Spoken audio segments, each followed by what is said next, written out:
sommes dans l'année de la... Nous sommes dans l'année de la moisson abondante. Ok. J'espère que tu le sais. Donc, lorsqu'on parle de moisson, on parle toujours de sémailles et de moisson. Quelqu'un dit Amen. Lorsqu'on parle de moisson, c'est ce que tu as sémé. La Bible dit que nul ne se trompe, personne ne se moque de Dieu.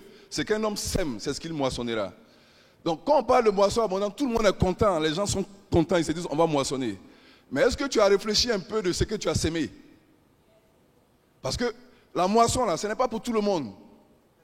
Ce que tu sèmes, c'est ce que tu vas moissonner. Si tu as sémé l'hypocrisie, la méchanceté dans la vie des gens, tu as sémé la discorde dans la vie des gens, il faut faire attention quand on dit grande moisson. Quand on dit moisson, ce n'est pas tout le monde.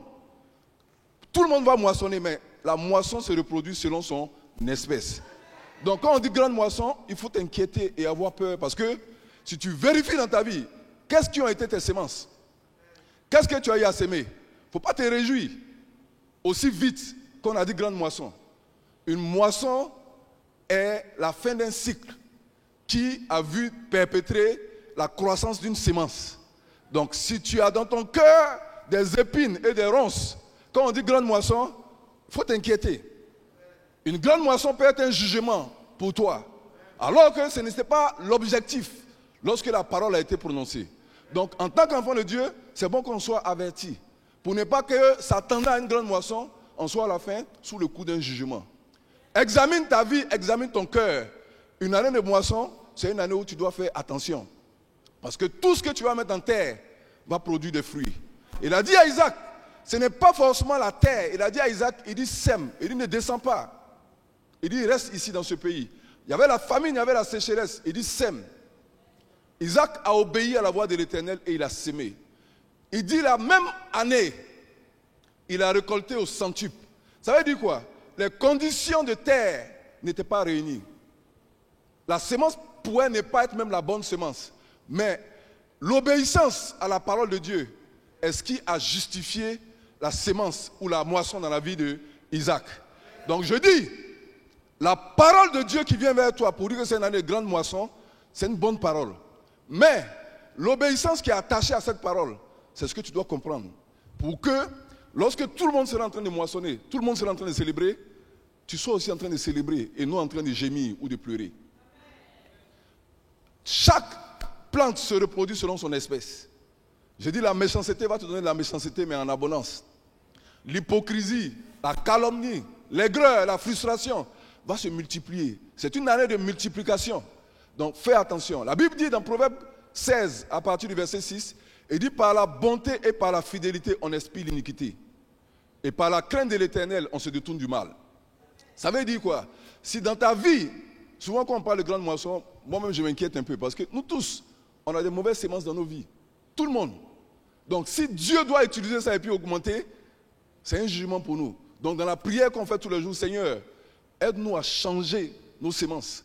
Aide-nous à avoir de bonnes semences parce que la vie que tu as représente une terre. Et dans chaque terre, il y a de bonnes herbes, il y a de mauvaises herbes qui poussent. Tant que la terre est favorable et fertile, tout peut pousser. C'est pour ça que tu peux voir dans la vie de quelqu'un, il y a beaucoup de bonnes choses, il y a la crainte de l'Éternel, mais aussi il y a beaucoup de mauvaises semences qui poussent. Donc, la moisson, fais attention, veille sur tes semences. Estime de ton sol tout ce qui n'est pas semence qui glorifie Dieu. Parce qu'un homme qui prend soin d'un champ, il va enlever les mauvaises herbes. Pourquoi? Parce qu'il ne va avoir qu'une semence qui est saine. Il dit, l'ennemi est venu la planter des livrets. L'ennemi va planter des livrets dans ta vie. Ne laisse pas le livret croître jusqu'à prendre le dessus. Dieu dit, laisse les deux croître, mais à la fin ou à la moisson, on verra la différence. Mais ta responsabilité, c'est de pouvoir effectivement veiller sur tes semences. Veiller sur tes semences. La moisson ne dépend pas de toi, mais la semence dépend du semeur. Il dit, il donne du pain au semeur, il donne la semence au semeur. Donc, fais attention à tes semences et laisse Dieu assainir ta vie. Laisse Dieu mettre de bonnes choses dans ta vie. Quand ça va se multiplier, ça sera favorable non seulement pour toi, mais pour tout le monde autour. Quelqu'un dit Amen. Ce matin, le Seigneur m'instruit sur un sujet que j'ai intitulé « Augmente ta capacité avec Dieu ». Dis avec moi, augmente ta capacité avec Dieu. Je veux bien t'entendre. Augmente ta capacité avec Dieu. Les chrétiens aiment le genre de message où leur responsabilité n'est pas interpellée. On va dire non, asseyez-vous, Dieu va faire, Dieu va faire, Dieu va faire. C'est vrai, Dieu va faire. Mais Dieu le fait en son propre temps. Dieu ne le fait pas parce que tu veux qu'il fasse. Dieu ne le fait pas parce que tu as prié. Mais Dieu le fera parce que tu as la capacité. Notre Père nous enseignait ici que Dieu n'exauce pas une prière. Dieu exauce ce que tu peux gérer. Il dit Dieu n'exauce pas une prière, mais il exauce ce que tu peux gérer. Ce que tu peux gérer, ça veut dire quoi? La capacité que tu as à pouvoir gérer une chose détermine la réponse que Dieu enverra à une de tes prières. Ne prie pas des choses que tu ne peux pas gérer. Et plusieurs personnes élèvent la voix vers le Seigneur, demandent des choses, alors que ces personnes ne peuvent pas gérer ce qu'elles demandent. Tu veux te marier, tu peux gérer un mari. Tu veux te marier, tu peux gérer une femme, tu peux gérer des enfants, tu peux gérer une situation. Tu es appelé au ministère, tu peux gérer un ministère. La prière que tu fais doit être en adéquation avec ce que tu as laissé Dieu bâtir en toi pour augmenter ta capacité. Quelqu'un dit Amen. Donc, les chrétiens n'aiment pas tout ce qui interpelle leur responsabilité. J'ai dit la moisson vient de Dieu, mais la sémence ou la sémence ou l'action de s'aimer vient du semeur. Quelqu'un dit Amen. Nous allons faire quelques lectures et nous allons continuer et ensuite prier pour ce matin. Nous allons nous tenir debout pour la première lecture. Nous allons lire Ésaïe 61, versets 1 à 4, que vous connaissez. Ésaïe 61, à partir du verset 1. Je vais lire la parole de Dieu. La Bible dit, « L'Esprit du Seigneur, l'Éternel, est sur moi, car l'Éternel m'a oint. » Si la Bible t'appartient, il faut souligner « oint ». L'Esprit du Seigneur, l'Éternel, est sur moi, car l'Éternel m'a oint pour porter de bonnes nouvelles aux malheureux. Il m'a envoyé pour guérir ceux qui ont le cœur brisé, pour proclamer aux captifs la liberté et aux prisonniers la délivrance, pour publier une année de grâce de l'Éternel et un jour de vengeance de notre Dieu, pour consoler tous les affligés. Verset 3, pour accorder aux affligés de Sion, pour leur donner un diadème au lieu de la cendre, une huile de joie au lieu du deuil, un vêtement de louange au lieu d'un esprit abattu, afin qu'on les appelle les térébintes de justice, une plantation de l'Éternel pour servir à sa gloire. Verset 4, ils rebâtiront sur d'anciennes ruines, ils relèveront d'antiques décombres, ils renouvelleront des villes ravagées, dévastées depuis longtemps. Quelqu'un dit Amen. Nous faisons une deuxième lecture, Éphésiens 3, le verset, à partir du verset 20, verset 21. Éphésiens 3. La Bible dit, « Or, à celui qui peut faire, par la puissance qui agit en nous, infiniment au-delà de tout ce que nous demandons ou pensons. » Verset 21. « À lui soit la gloire dans l'Église et en Jésus-Christ, dans toutes les générations, au siècle et des siècles. » Et on dit Amen. Un dernier passage que nous allons lire avant de nous asseoir, c'est on a dit Ésaïe 61, on a vu Éphésiens 3, ensuite le dernier passage que nous allons lire, Romains 7, à partir du verset 18.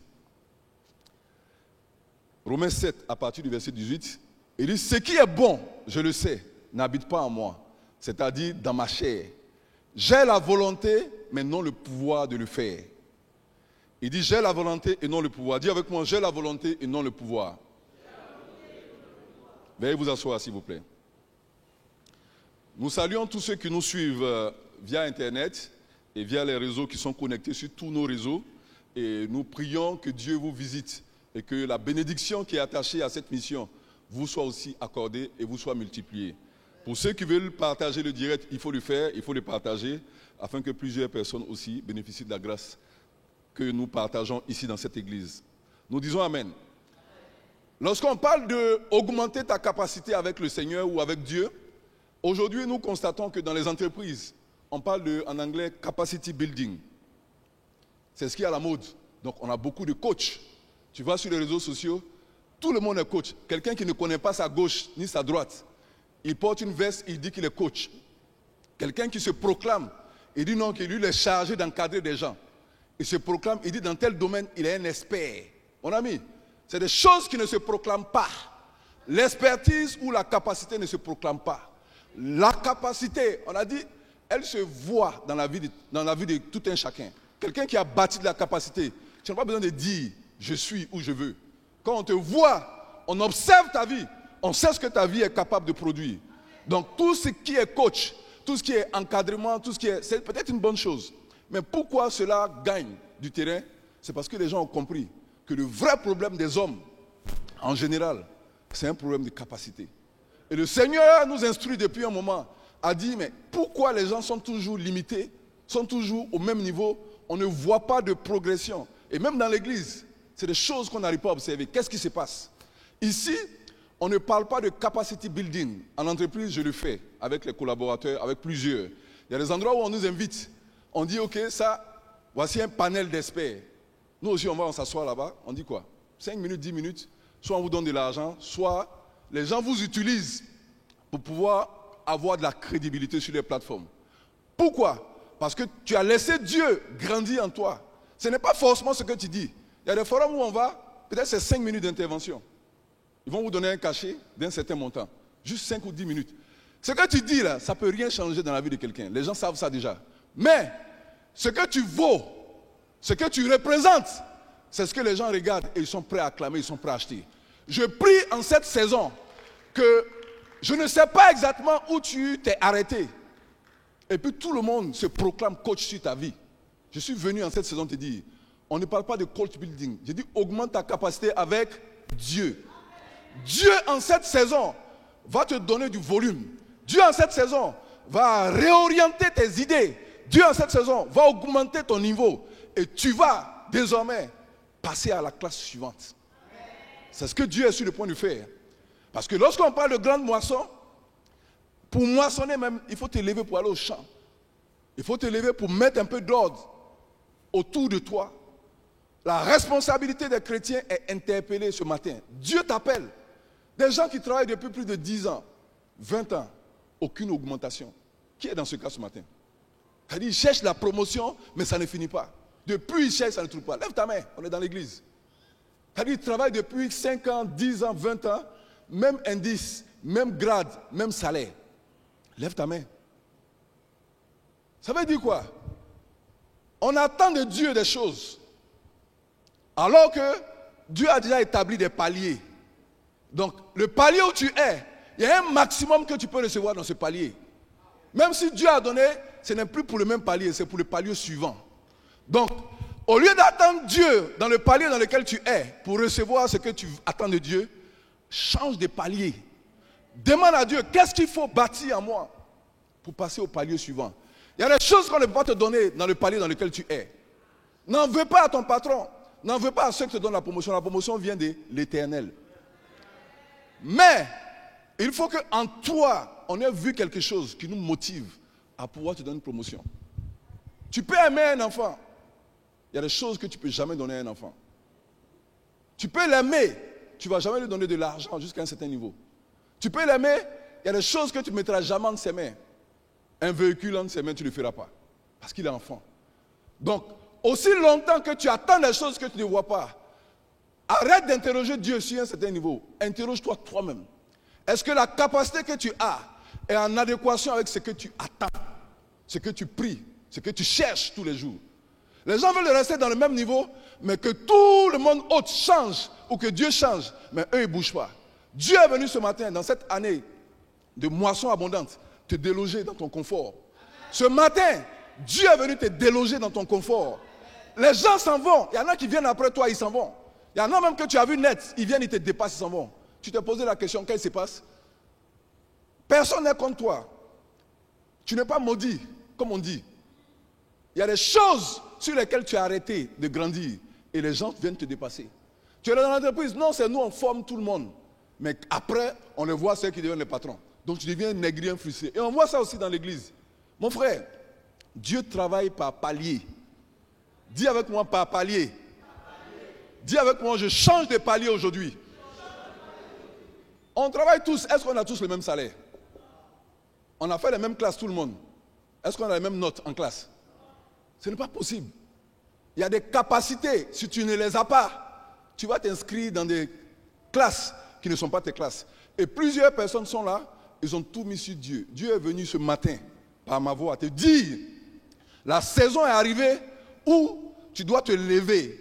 Parce que ce qui est sur le point de venir, si on doit te servir dans ta classe, tu auras très peu et tu seras frustré, malgré la moisson. Si tu as planté 3 ou 4, tu ne peux pas moissonner 20 000. C'est vrai qu'il y a un principe de multiplication, mais il y a une base. Donc il y a plusieurs personnes, je peux entendre dans leur entendement souvent penser qu'on va moissonner en abondance. Tu vas gérer ça comment? Tu vas garder ce que tu veux moissonner comment? Est-ce que tu sais comment? Ce à quoi tu t'attends, tu gères ça comment? Moisson abondante. Donc on va chercher des greniers pour toi, on va venir les mains dedans. Non, tu connais ta vie. Tu sais exactement ce que tu as sémé. Tu sais ce que tu peux porter. Donc, tu ne peux pas donner un avion à un enfant. Ce n'est pas possible. Il ne sait pas comment le conduire. Si c'est un jouet peut-être. Donc les gens vont te donner tout ce qui est jouet. Mais les vraies informations, les bonnes choses ne passeront pas par ta vie. Le temps est venu pour changer de niveau. Laisse les gens là où ils sont. Laisse Dieu t'envoyer au palier suivant. Et toi-même, quand on dit augmenter sa capacité, ici on n'est pas l'entreprise, on est à l'église. C'est Dieu. S'il ne t'a pas qualifié pour un niveau, aucun homme ne peut mettre son cachet dessus. Si Dieu ne t'a pas établi, aucun homme ne peut t'établir. Quelqu'un dit Amen. Amen. Vous attendez trop des hommes. Les hommes ne peuvent pas vous satisfaire. Ils n'ont même pas eux-mêmes ce qu'il faut pour s'en sortir. Vous êtes fâchés avec eux pour ne rien. C'est à tort. Regardez vers Dieu. C'est lui qui a la capacité de vous aider. Aucun homme ne peut t'envoyer à un certain niveau. Ça sera inférieur ou égal à lui. Dieu, il n'y a pas quelqu'un qui est supérieur à lui. Donc, il peut te donner tout. Et malgré tout ce que tu as, tu ne pourras jamais être égal à Dieu. Et ça ne le dérange pas, il ne s'appauvrit pas, rien, il te le donne. Librement et tranquillement. C'est comme ça que Dieu travaille. Donc tu vas voir quelqu'un qui est à côté de toi qui commence à grandir, arrête de le critiquer. Tu ne sais pas exactement quels sont les principes qu'il active. Tu ne sais pas quels sont les boutons sur lesquels il appuie. Tu vas te lever pour dire non. Et donc ça veut que même dans l'église, il y en a qui sont frustrés. Il y en a même qui ont peur de dire qu'ils ont un témoignage. Il y en a plusieurs qui ont des témoignages, mais ils ne peuvent pas dire.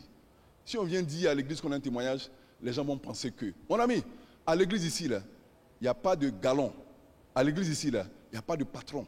À l'église, on est tous enfants de Dieu. On vient ici pour laisser Dieu nous transformer. Dieu se prolonger en nous. Nous aider à devenir.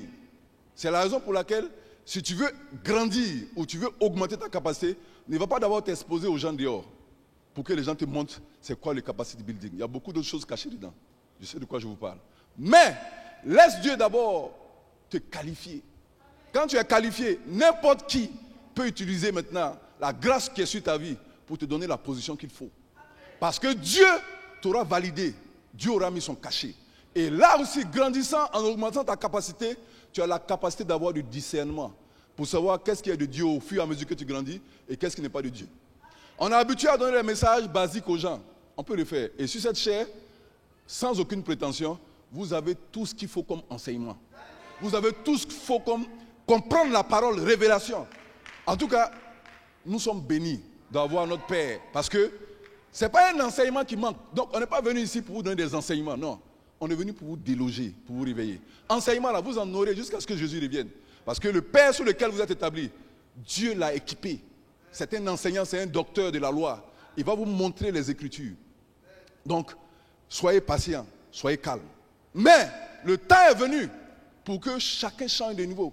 Parce que tu poses la question aux gens, et tous vont te dire, non, nous ne sommes pas satisfaits de notre condition. Tu vas voir les gens, ils vont parler, ils vont te dire, non, pasteur, ça va. Par la grâce de Dieu, ça va. Non, il faut confesser que ça va. Mais la réalité, c'est que ça ne va pas. C'est à moi que tu fais plaisir, ou c'est à Dieu, ou c'est à toi.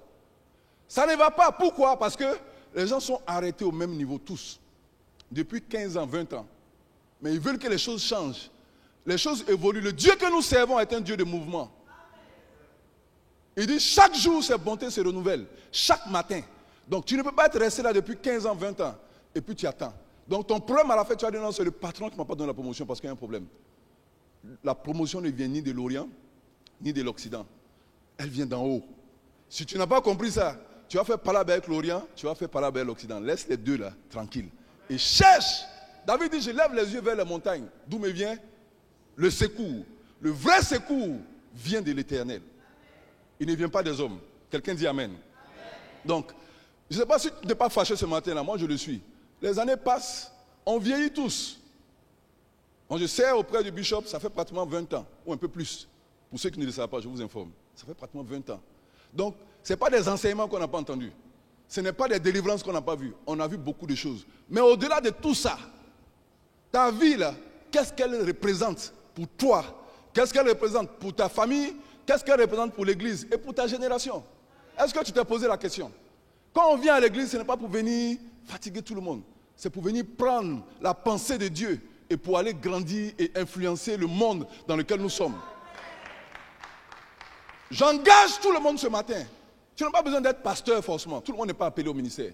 Moi, il y a 17 ans, 18 ans, tu me demandais si j'allais attraper un micro un jour pour te parler. Je l'ai te dit jamais. Jamais aujourd'hui, jamais demain, jamais après-demain. Mais, mon ami, c'est Dieu qui a ses plans. Dieu sait ce qu'il fait.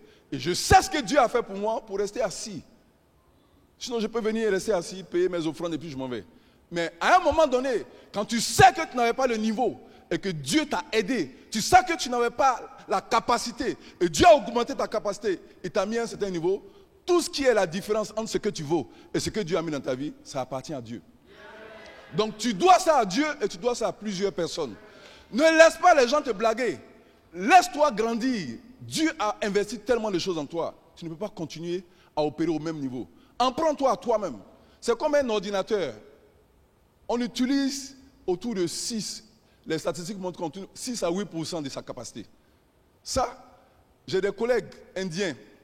Quand on travaille là, ce qu'ils utilisent à faire avec ça là. Moi, à part ma prédication et certaines réunions avec clients, c'est fini. Eux, ils vont utiliser ça. Faire 10 000 choses. Et même ça, ils n'utilisent pas l'appareil au maximum de sa capacité. Les téléphones que vous avez, la plupart, 2% d'utilisation, 3%. Un homme a été fait comme ça. Il a été fait à l'image de Dieu et selon la ressemblance de Dieu. Personne n'utilise les capacités que Dieu lui a données. Personne. On est assis dessus et on attend que quelqu'un d'autre vienne de dehors pour changer les choses autour de nous. Dieu t'a fait selon son image et à sa ressemblance. Et la capacité que tu as, tu ne peux pas la soupçonner. La preuve, quand on vous met la pression, il y a des choses qui sortent de vous. Les gens aiment ça. Quand on va me mettre la pression, ça va sortir. Il y a des choses, aujourd'hui on te demande, non, je ne peux pas ou je n'ai pas. Mais quand on te met la pression, ça sort. Non, je ne peux pas jeûner 2 ou 3 jours. Tu te retrouves 10 jours sans manger, tu ne meurs pas. C'est là que tu te rends compte que les choses que Dieu a mises en toi sont beaucoup plus importantes que ce que tu crois. Ne laisse pas le monde autour de toi ou les réalités te séduire. Laisse Dieu augmenter ta capacité. Dieu a investi tellement de choses en toi. Dans chaque vie, il y a un plan et il y a un programme. Mais les gens sont toujours en train de faire le minimum. Ton mari que tu vois là, tu ne le connais pas bien. Tu ne sais pas ce que Dieu a mis en lui. La femme qui est à côté de toi là, tu ne la connais pas. Tu ne sais pas jusqu'où Dieu est capable de l'utiliser. Ta vie même que tu vois là, tu ne sais pas exactement qu'est-ce que Dieu a mis dans cette vie. Et tu prends pour jouer avec ça à Abidjan, tu tournes, à la fin tu dis non, je n'ai pas d'argent, je ne m'en sors pas. Tu es en train d'avoir tout ce qu'il faut et tu ne t'en sors pas. Ce n'est pas possible. Ce matin, Dieu m'envoie te dire, la moisson viendra, mais il a besoin d'un minimum de capacité de ta part pour pouvoir saisir cette moisson-là, être vigilant, travailler dessus et faire sortir dans ta vie le meilleur que Dieu a mis pour toi. Personne ne le fera pour toi. Un homme ne te donnera pas ce qui est bon. Il va te détruire. Parce que s'il sait que ce qui est bon en toi doit sortir et ça va le concurrencer, il va te challenger dessus. Il va te challenger sérieusement. Quelqu'un dit Amen. Donc, ce matin, je viens de la part du Seigneur te parler. Nous allons lire Matthieu 25 à partir du verset 14 que vous connaissez, mais je vais aller très rapidement. Matthieu 25, verset 14, il dit, il sera comme d'un homme qui partant pour un voyage appela ses serviteurs et leur remit ses biens. Il donna 5 talents à l'un, vous connaissez la parabole, 5 à l'un, 2 à l'autre, et au troisième, 1 au troisième, et chacun selon ça. Selon ça. J'ai dit selon ça. Ok. Et maintenant, la Bible dit longtemps après. Je ne vais pas revenir dans tous les détails. Il dit chacun selon sa capacité. Si toi tu as eu 5, ton voisin a eu 2, un autre a eu 1, il ne faut pas te dire j'ai un problème avec le voisin. Et les hommes ont ce problème-là, les Africains ont ce problème, les chrétiens ont ce même problème. Je ne sais pas d'où ils tiennent ça. On vous choisit 3 personnes. À un on donne 5, à l'autre on donne, et au troisième on donne. Et maintenant celui qui a 1 là, il était convaincu que Dieu a mal fait la répartition. Dieu s'est trompé dans ses comptes. Dieu sait exactement ce que tu vaux. Il dit à chacun selon ça. Si depuis tu as 1, quand Dieu t'a regardé, t'a pesé au présent, au futur, au passé, le maximum que tu peux gérer là, c'est 1. Et le 1 là, si tu l'as géré, pour Dieu, tu as tout fait. Il ne faut pas dire non, l'autre a eu 5. Vous ne courez pas les mêmes courses et les mêmes couloirs. Il y en a qui courent 100 mètres, 200 mètres, 400 mètres, décathlon. Quelqu'un est en train de faire décathlon. Toi, tu dis non, c'est ce que tu veux. À la fin, maintenant, Dieu t'attend devant ton couloir pour te récompenser. Tu es en train de chercher à courir dans le couloir de quelqu'un d'autre. Plusieurs personnes se retrouvent en train de regarder simplement ce que le voisin fait. Tu es né, tu as une mission sur ta vie. Dieu a un mandat pour ta vie, il y a un couloir qu'il t'a donné. C'est plus que suffisant pour accomplir la destinée de ta vie et les desseins de Dieu pour ta vie.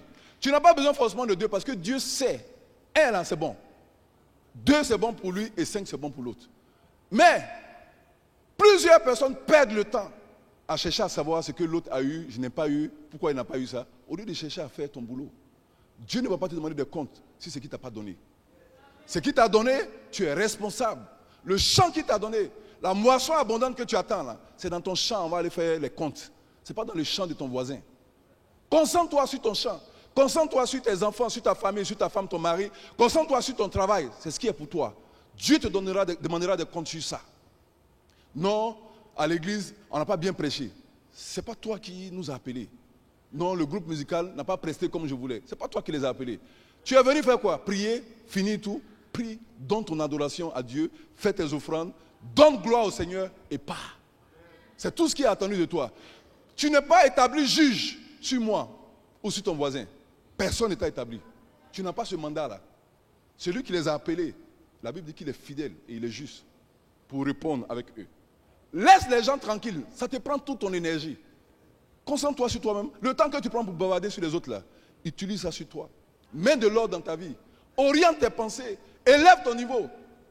Et quitte le niveau là même. Parce qu'il y a des niveaux où tu vas critiquer les gens. Mais quand tu quittes ce niveau-là, il n'y a plus personne autour de toi à critiquer. Si tu vois que tu es encore dans des problèmes là, c'est parce que tu es encore dans la place publique. Tu es au marché, tu dis non, on me bouscule. Mais c'est au marché tu es. Élève ton niveau, personne ne va te bousculer. Donc le problème n'est pas le voisin qui te bouscule, le problème c'est à ton niveau. Tu n'es pas au bon endroit parce que tu es en sous-utilisation de la capacité que Dieu t'a donnée. Je prie et je proclame sur ta vie ce matin, par l'onction et la grâce de Dieu, la capacité sur laquelle tu t'es assis, ou tu t'es assise depuis, et ça n'arrive pas à te bénéficier, que Dieu ce matin la relâche et que Dieu augmente ton niveau, qu'il te fasse passer à une classe supérieure, où tu vas commencer à expérimenter d'autres choses, et tu vas te rendre compte que la vie ne s'arrête pas là où tu es. Quelqu'un dit Amen. Quand quelqu'un voyage en classe économique, quand il arrive, il est content. Ceux qui n'ont pas voyagé l'envie. On dit, ah vraiment, il est parti en voyage. Hein. Il s'en va, il arrive. Quelqu'un voyage en business, lui aussi il est content. Et ceux avec qui il parle, c'est ça. Quand tu vois quelqu'un te dit, tous les jours à l'aéroport, j'ai vu telle personne, j'ai vu telle autre personne, il est en écho. Il y a des gens avec qui tu voyages sur le même vol là, tu ne les vois jamais. Plusieurs personnes avec qui souvent on prend le même vol, les gars te disent, mais je suis venu sur le même vol là. J'ai dit, ah bon, moi j'étais sur le même vol, mais on ne s'est pas vu. On n'était pas assis dans le même coin. Donc quand tu es en écho, tu as l'impression que tu es arrivé, quoi, parce que c'est un avion. C'est le jour où tu as un peu de moyens, que tu as augmenté ta capacité, que tu vas en business, tu te rends compte que écho là vraiment, ce n'est pas avion. Alors que vous êtes dans le même avion. Et quand tu es là-bas, tu penses que tu es arrivé. Quand on vous sert, tu joues les patrons, quoi. Le jour où tu vas en first, c'est là que tu te rends compte que vraiment, l'humilité est mieux, quoi. Parce que là où tu pensais que j'étais arrivé, tu voulais te prendre sur les autres là, Dieu te dit, mon ami, tu n'es pas encore arrivé. Le même avion, mais vous n'êtes pas logé à la même enseigne. Le service est différent. Nous sommes tous enfants de Dieu. La différence est, quelle est ta capacité? La vie va venir sous forme de questions. Ça, c'est notre papa qui nous l'a enseigné. On n'a pas besoin de te poser une question pour savoir chose. Une situation se présente à toi, un enfant est malade, ta femme est malade à la maison, ton mari, tu n'as pas l'argent pour l'envoyer à l'hôpital. On ne t'a pas parlé, mais la vie te pose une question. On fait quoi avec ce malade-là? Ta mère ou ton père est malade. Tu as un problème, tu n'as pas de capacité. Quand tu vois quelqu'un commence à parler beaucoup, il n'a pas la solution. Il y a des gens qui ne parlent pas beaucoup parce que Dieu a augmenté leur capacité. Quand tu vois dans un dossier quelqu'un qui bavarde beaucoup, je l'ai déjà dit ici, il n'a pas raison. Quelqu'un qui a raison, il ne parle pas beaucoup. Il est calme, il écoute. Et à la fin, quand il dit quelque chose, tout le monde est d'accord. Je prie et je proclame sur ta vie. Là où la capacité a manqué, on est dans cette saison. ce qu'il te faut, c'est la capacité. Dieu augmente ton niveau, Dieu augmente ta capacité et Dieu t'inscrit dans un rang où au moins, à chaque fois où la vie te posera des questions, que Dieu mette en tes mains la réponse adéquate. La rentrée arrive, ton cœur bat, tu es inquiet. Alors que c'est normal, c'est un cycle. Les enfants doivent aller à l'école. Personne ne t'a parlé. Les autres commencent à aller, ils se posent la question, on fait comment? Les enfants demandent la question, nos habits là c'est où? On va quand à l'école? Nos amis ont commencé à aller à l'école. C'est des questions que la vie te pose. Et je me suis posé la question, mais quel est le problème? Dieu dit ici, là, il n'y a aucun problème. C'est un problème de capacité. Si tu avais les ressources, ces questions-là n'allaient pas te déranger. Quand tu vois une question qui te dérange, c'est que ce qu'on t'a demandé là, tu n'as pas. Ne te fâche pas avec les questions. Aujourd'hui, tu n'es pas fâché avec certaines questions parce que ces questions-là entrent dans tes capacités. Tu arrives à gérer, donc ça ne t'énerve pas. Mais il y a des questions qu'on commence à poser, ça t'énerve. Il ne faut pas te fâcher. Quand tu vois qu'une question commence à te déranger, dans ce domaine précis-là, la capacité te manque. Je dis, dans ce domaine précis, il y a quelque chose qui te manque. Aujourd'hui, je ne suis pas venu juste te faire plaisir. Je suis venu te dire que tout ce que Dieu a mis en toi pour réussir est en toi. Dieu t'a équipé, il t'a doté. Et tu peux passer du niveau dans lequel tu es là au niveau supérieur. Et je prie que Dieu te fasse passer en classe supérieure. On a trop tourné là. On vieillit, on prend de l'âge et la vie ne nous fait pas cadeau. Quand tu vois la vie est un rapport de force, dis avec moi rapport de force. Où les gens vont venir dans ta propre maison et puis t'humilier. Quelqu'un qui est dans son pays, un autre pays s'élève pour dire qu'il va venir le bombarder. C'est une question de quoi? Capacité. Quand on te regarde là, est-ce que quelqu'un peut rentrer chez toi en temps normal si tu as la bonne capacité pour venir te déloger? Tu es là, un propriétaire va venir t'embarrasser devant ta femme et tes enfants. Pourquoi? Parce qu'il a besoin d'un loyer. Quand Dieu veut t'élever, ça ne sera plus de loyer. Tu seras propriétaire d'une maison. Je prie et je proclame sur ta vie. Tes parts et les parts de propriétaires de maison ne se rencontreront plus après cette année. Je dis, peut-être que tu n'as pas compris ce que je dis. Je dis, cette année de grande moisson, tes parts et les parts de ton propriétaire ne se rencontreront plus. On dirait que tu n'as pas encore compris.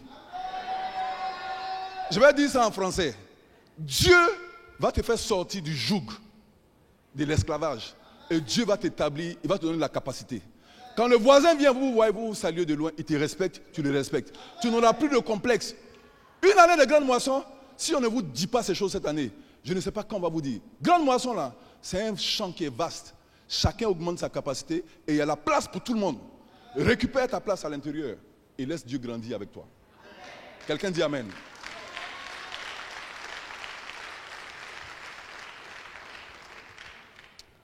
On va voir quand même 2 points rapidement et puis je vais conclure, on va prier pour ce matin. Il y a plusieurs points, mais on va voir. Le premier point, c'est accepter Jésus comme partenaire de vie. Il faut faire la différence. Il y a accepter Jésus comme Seigneur et Sauveur de notre vie. Ça, tu n'as pas le choix, tu l'as déjà fait. Mais partenaire de vie, c'est différent. Parce qu'il y en a qui ont fini d'accepter Jésus, Seigneur et Sauveur, ils ont fini de l'ont déposé quelque part. Ils ont laissé Jésus là-bas, eux-mêmes ils sont quelque part. Et la plupart des chrétiens ont laissé Jésus quelque part. Je dis, il faut choisir et accepter Jésus comme partenaire de vie. Ce n'est pas ta femme, ce n'est pas ton mari. Je dis partenaire de vie. Jésus était là avant ta femme, avant ton mari, avant les enfants. Donc, c'est lui qui est ton partenaire de vie. Quelqu'un dit Amen. Amen. Tu n'es pas convaincu ou bien? Je dis, dis-moi Amen. Jésus doit être ton partenaire de vie. Ésaïe 40, verset 28. Ésaïe 40, verset 28.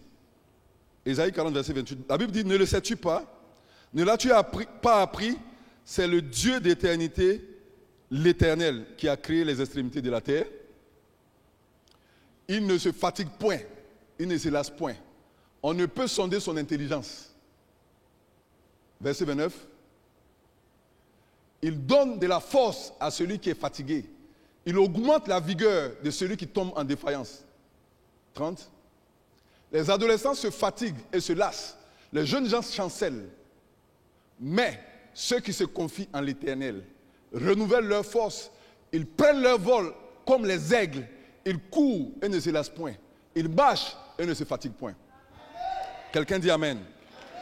Donc, Dieu te communique ici de la capacité. Donc, quand tu prends le Seigneur Jésus comme partenaire de vie, il y a une différence.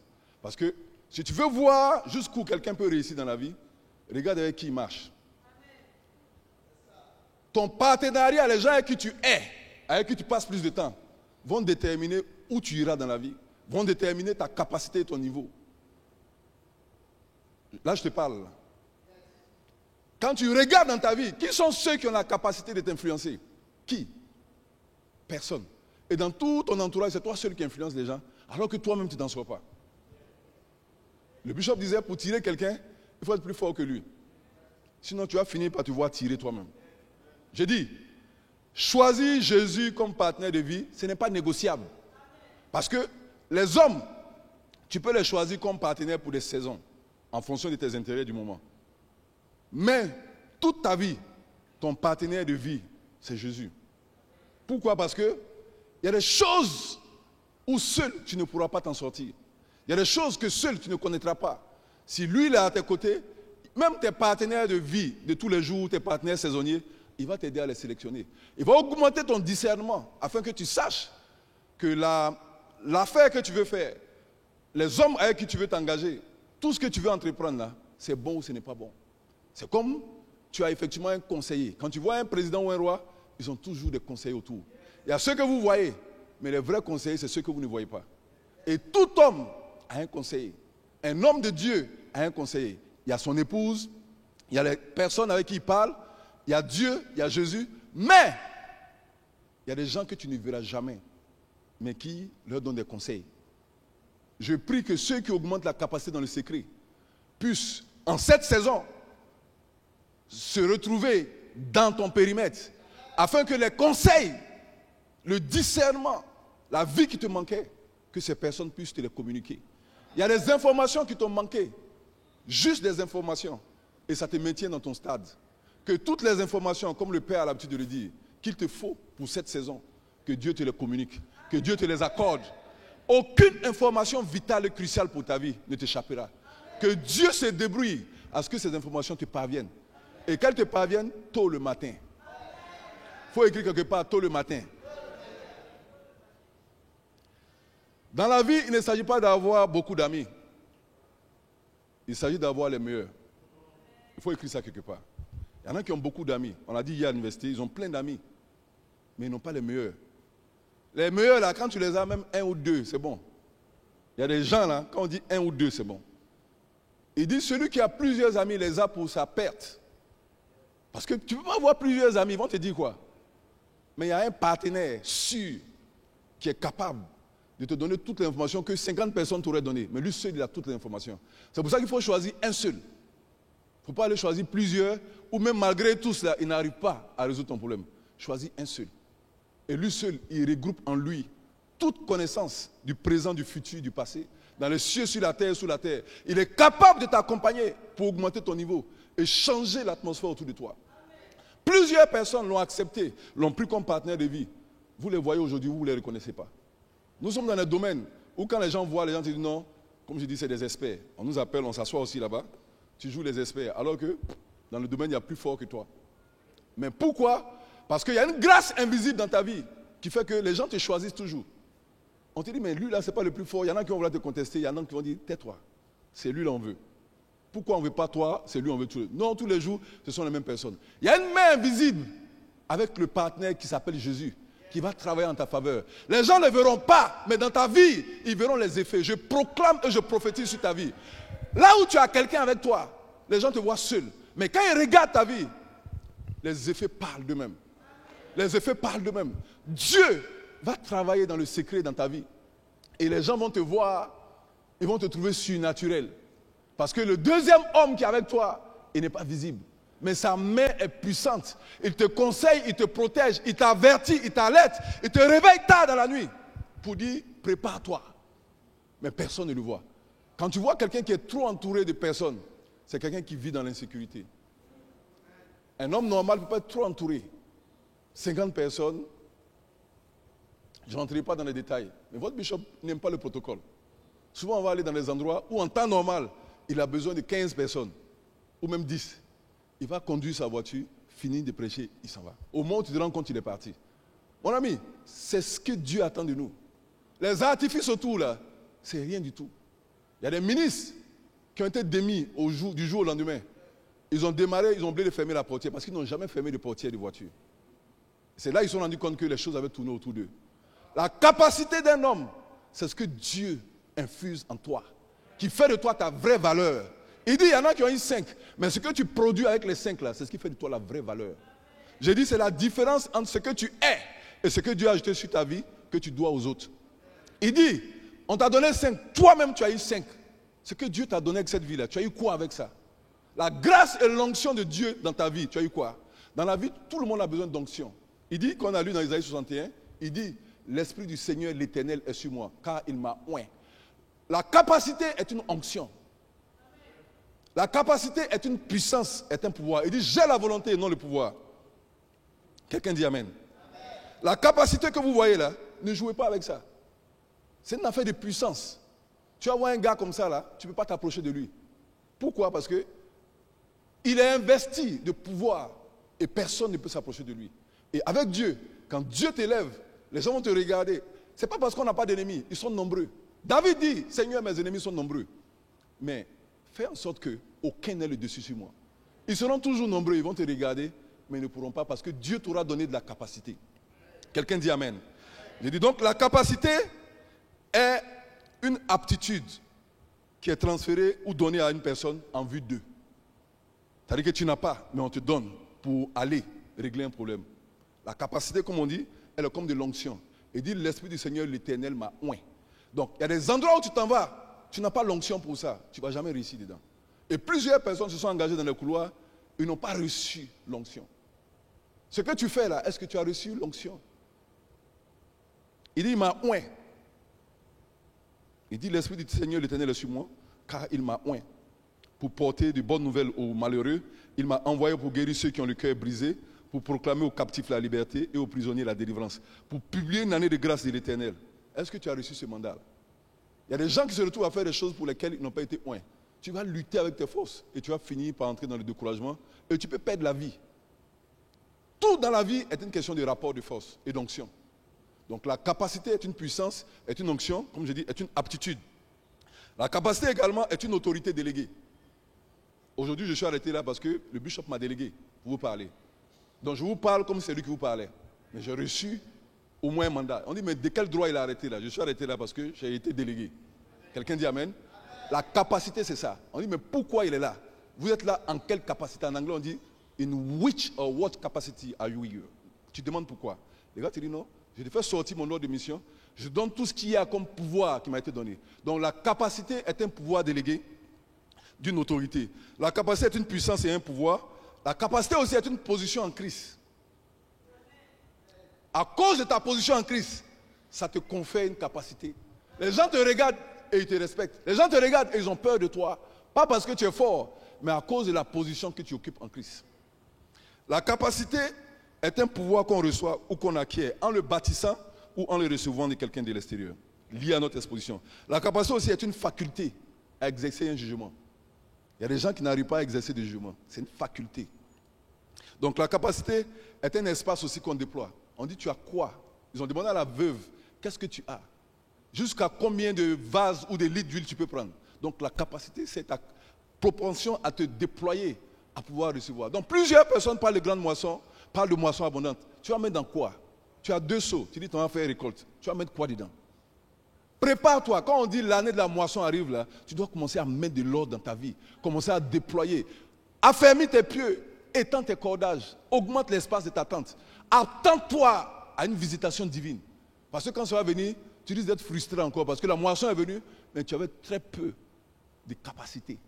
Donc les gens vont prendre le surplus là. Je prie et je prophétise sur ta vie que Dieu, avant cette visitation de moisson abondante dans ta vie, que Dieu te donne la capacité nécessaire. Que tout ce qu'il t'a réservé en cette année, que Dieu te donne la capacité à pouvoir les recevoir.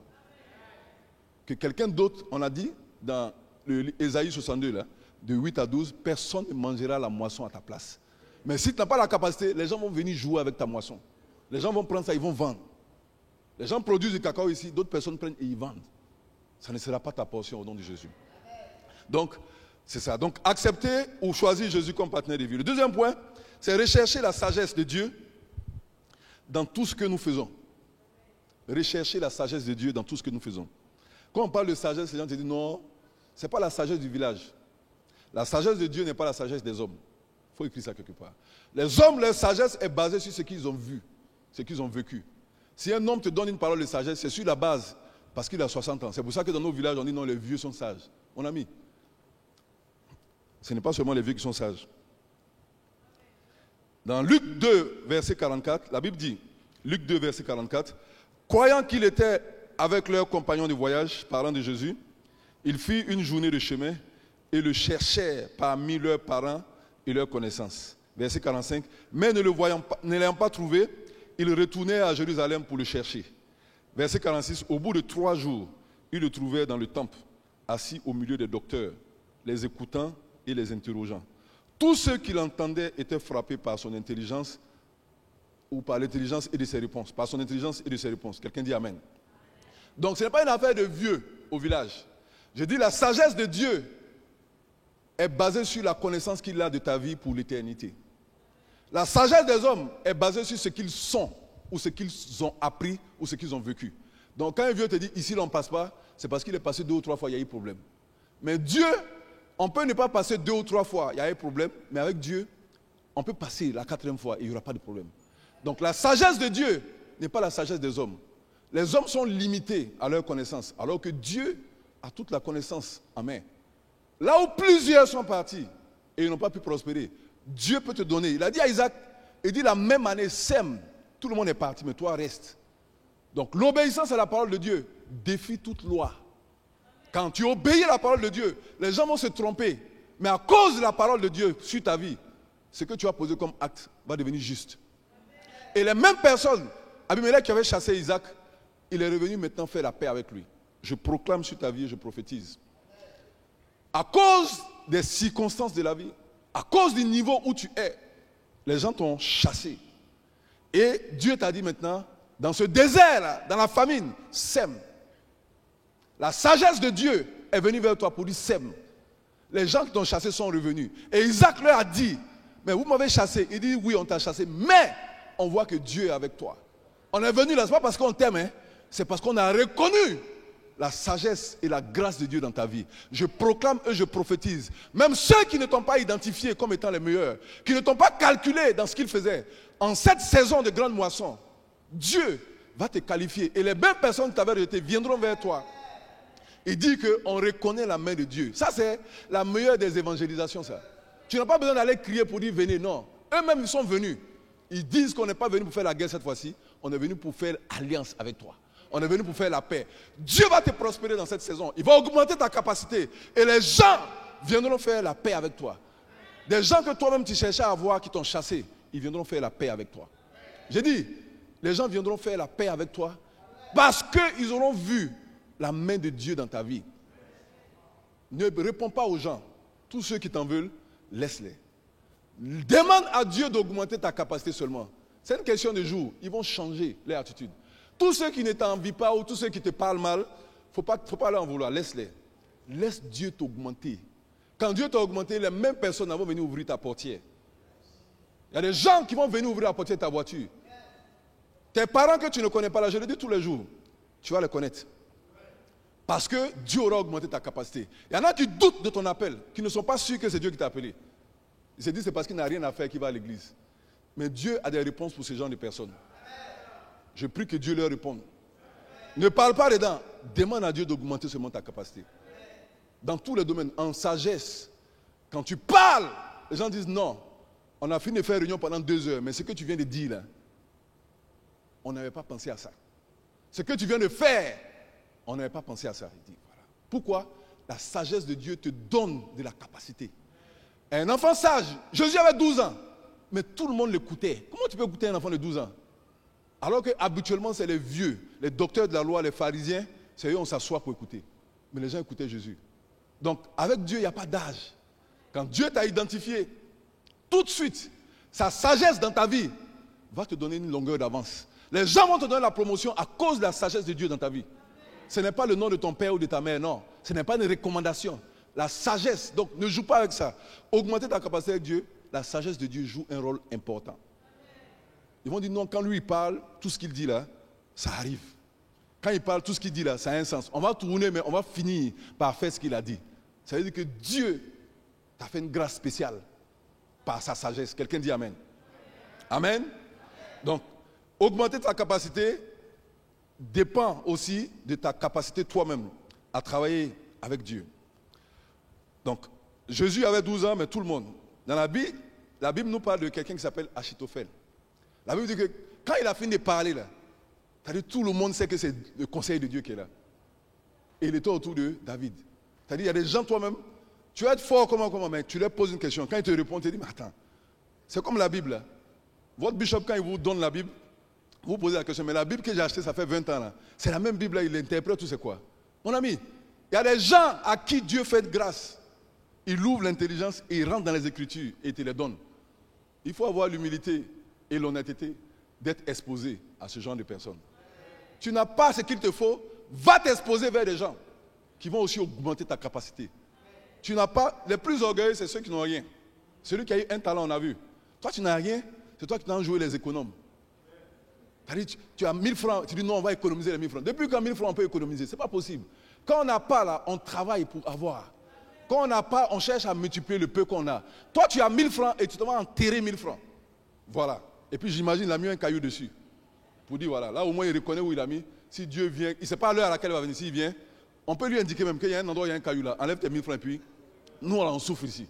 Amen. Augmente ta capacité en redimensionnant tes rêves. Pourquoi je dis ça? On va lire rapidement Jérémie 1, verset 11. Jérémie 1, verset 11. La parole dit que la parole de l'Éternel me fait adresser en ces mots.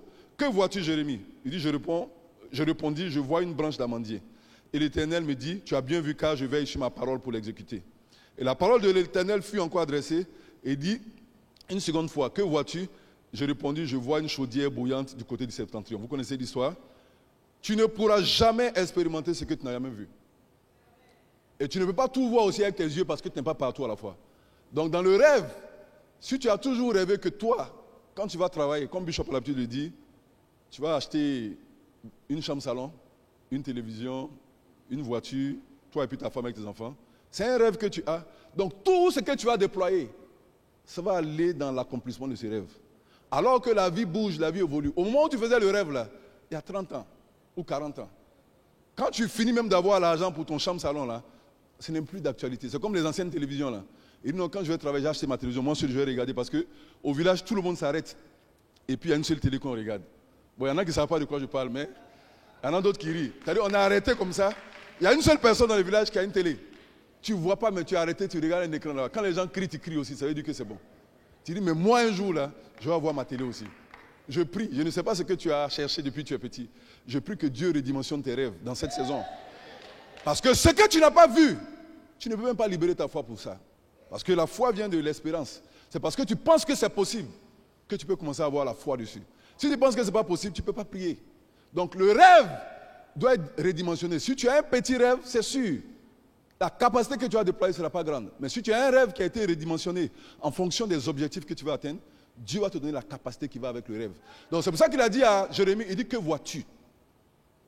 Donc Dieu va toujours fixer tes yeux sur quelque chose. Parce que ce que tu n'as pas vu, il sera difficile pour toi d'augmenter ta capacité dessus. Tu vas voir une femme qui te dit, non, je veux une voiture rouge.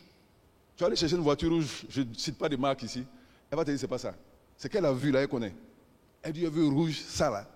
Mais si elle n'a pas vu ça, elle va te dire quoi? C'est que tu as eu, la fois envoyé. C'est que tu n'as pas vu. Les gens vont te donner n'importe quoi à prendre. Il faut que Dieu ouvre tes yeux, que tu vois dans le spirituel ce à quoi Dieu t'a appelé. Même quand tu n'as pas, tu sais où tu vas avec ta vie. Et la capacité en toi, par le rêve que Dieu a mis en toi, commence à grandir. Je prie et je proclame sur ta vie dans cette saison. Je ne sais pas où ton rêve t'a limité et tu tournes depuis sur toi.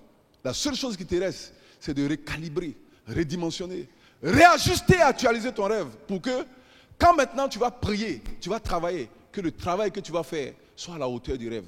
Parce que tout ce que tu es en train de faire là, c'est pour accomplir un rêve qui est passé. Donc ça ne peut pas avoir plus d'effet dans ta vie. Les gens s'en vont pour te laisser. et toi tu es là toujours, c'est les mêmes prières que tu fais. Non!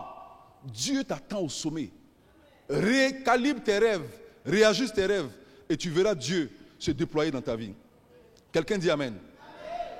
Parce que ce que tu n'as pas vu, je le dis, tu ne peux pas l'exaucer, l'expérimenter. Joseph a vu son rêve, il a eu son rêve. On l'a vu dans Genèse 37, on n'a pas lu. Il a eu un rêve, il dit que ses frères vont se prosterner devant lui. Les frères ont fait quoi? Vous connaissez l'histoire, ils l'ont vendu et ils l'ont fait passer pour mort. Mais quand vous lisez Genèse 43, ça c'est dans Genèse 37, Genèse 43, verset 26, la Bible dit que quand Joseph fut arrivé à la maison, il lui offrit le présent qu'ils avaient apporté et ils se prosternèrent devant lui. Donc qu'est-ce qui s'est passé en Genèse 37 et Genèse 43? Le même rêve là, on a fait. Vous m'avez frappé, vous m'avez vendu. Genèse 43, maintenant, la Bible dit, ils sont venus même seulement à un cadeau et ils se sont prosternés. Alors que je vous ai dit, voici ce que Dieu m'a dit. Vous dites c'est faux. Quand le rêve vient de Dieu, les gens vont lutter, ils vont te combattre. Mais Dieu a la capacité d'accomplir le rêve qu'il a mis sur ta vie, qu'il a attaché à ta vie. Je prie que le rêve que Dieu t'a donné et les gens t'ont combattu. Dans cette saison de grande moisson, que Dieu confonde tous ceux qui t'ont combattu. Il n'y a pas un dedans qui va mourir, ils vont revenir.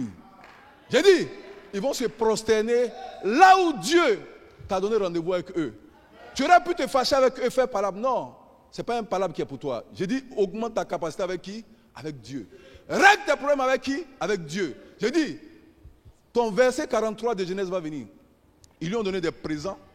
Et qu'est-ce qu'ils ont fait en plus des présents? Ils se sont prosternés. Je me suis posé la question quand je disais, ce n'est pas les mêmes frères là. Dieu dit c'est les mêmes frères. Qu'est-ce qui s'est passé? Ils ont vu quelque chose que Dieu a fait dans la vie de Joseph. Ils ont fini par reconnaître qu'au moment où on le combattait, on n'avait pas toute la connaissance. La connaissance est évolutive et est progressive. Ce que tu ne sais pas, ferme ta bouche et arrête de combattre. Arrête de commenter. Il y a des gens qui ont une longueur d'avance sur toi. Dieu te donnera aussi une longueur d'avance. Mais quand quelqu'un a une longueur d'avance sur toi, quand il parle, écrit, observe avec beaucoup d'humilité et puis prie ton Dieu. Tu ne peux pas contredire les gens à qui Dieu a parlé. Ce n'est pas possible.